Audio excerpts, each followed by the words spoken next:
Hey everybody, Dr. Diane here. In this video, we're going to talk about natural treatments for Lyme disease. And one of the things I want you to orient to is that natural does not always mean weaker. Sometimes people get concerned that by using natural, they are not having the results that pharmaceutical medicine has. And that is not always true. And sometimes the opposite is true. So we really want to consider the big picture of everything that's going on.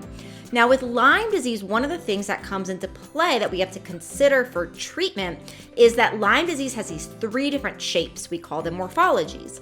And Lyme disease has the ability to switch these shapes. And it's kind of like putting it on a different costume at a costume party. Somebody shows up and they're Spider-Man. You're like, oh, that person, that's John over there. He's Spider-Man. And he goes into the bathroom and all of a sudden he comes out and he's X-Man. And you're like, where'd John go, right? And so that's like the immune system with treating these Borrelia spirochetes, the Lyme bacteria, is that the Lyme bacteria has this ability to shape shift into these different morphologies.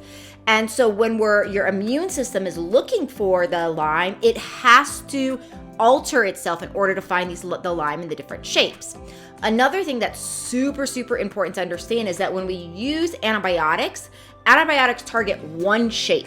So very frequently with antibiotic use, you need to be giving 3 different antibiotics to shift and to basically get these shapes all taken care of, right?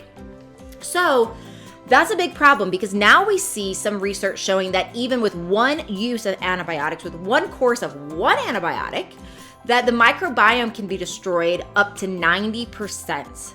And the problem with that is that the microbiome is a huge part of our energy. It's a huge part of our immune system. In our microbiome, we activate vitamins and minerals. So it's a huge portion of how we actually convert vitamins and minerals into the usable forms in our body. And it's a huge part of our immune system. And when we're working with Lyme, we gotta have a working immune system.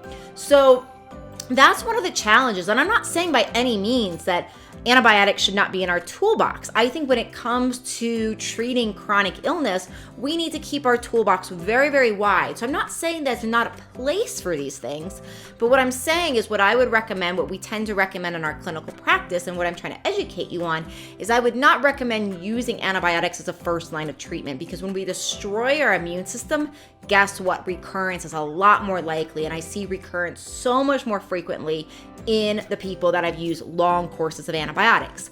So I'd hugely recommend focusing on herbal medicine as a portion of how you're treating this, is a huge part of how you're treating this. And a big portion of using herbal medicine is making sure you're pulsing it, because we can have these types of cells, they're called persister cells, and persister cells are very resistant to most things, right? They're very, very resistant to antibiotics or resistant to a lot of herbs. But one of the ways we actually start getting the persisters and getting these hidden cells is by pulsing our therapy. So we can do things like 5 days on a therapy, 2 days off.